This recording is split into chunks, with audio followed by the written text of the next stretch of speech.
So Paul is telling the church of Philippi family that it will bring me exceedingly great joy if you would just take on this mind of Christ. If you would understand that it's always been about him, it's always going to be about him, and we got to allow ourselves to die so that he can live. What are you saying, Reverend? Well, I'm glad you asked, because there's some things that we have to come to understand about God and about Christ and about why he came and about his character that will allow us to see life through a whole different set of lenses. What are you saying, Reverend? Well, first of all, look at how Paul describes Christ as he, in verse number 6 through 8, and he says that the first characteristic of Christ is that Christ, though he was a form of God, he was the form of God, he chose not to cling to the equality of God. He counted it not robbery to step away from the richest of the rich, from the holy of holy. He counted it not robbery to step down into a clay man and become like us.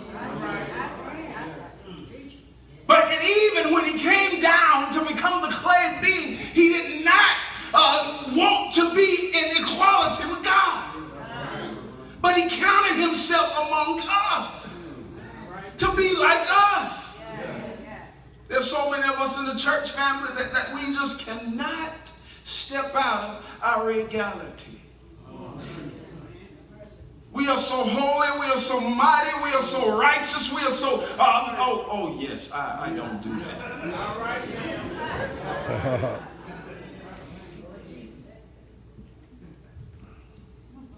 We forgot about the time we were standing around that fire barrel passing a bottle that everybody put their lips on. Just for the record, I didn't do that, Reverend. But we forgot about those times that we passed that left-hand cigarette around and everybody put their lips on it.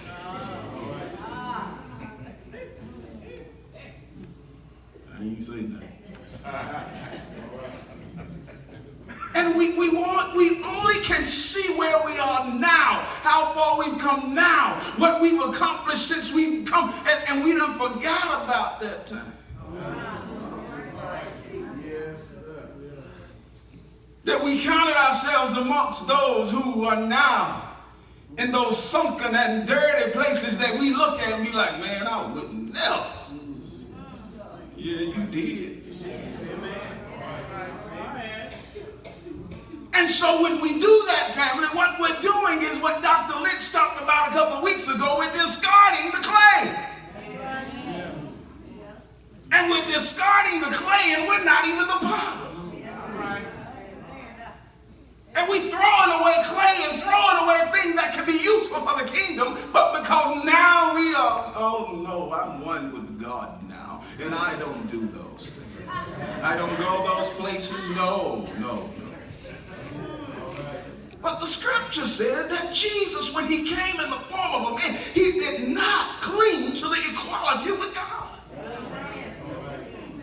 Though he had every right to exercise godliness and godly power, he didn't have to fool with nobody. But because he was who he was, and the scripture declared that I came that the world be saved, not condemned. We got this funny way of condemning folk. They come in the church house with a certain outfit on, or they drive up in a certain kind of raggedy hooped and jalopy car. We already decide in our mind it ain't nothing they can do for us. We got to be careful. We got sons and we got daughters. We look at what kind of family they come from and decide that no, they can't marry into my family. We decide that because of who his daddy is, he can't take my daughter nowhere. He ain't good enough. We got to be careful. Because the scripture described that Christ was the Holy of Holies. But he didn't come he didn't come into the world trying to be equal with God, but he came to be like us so he could deliver us. Amen. First point I'm trying to make this morning, family, is you got to go where you don't want to go.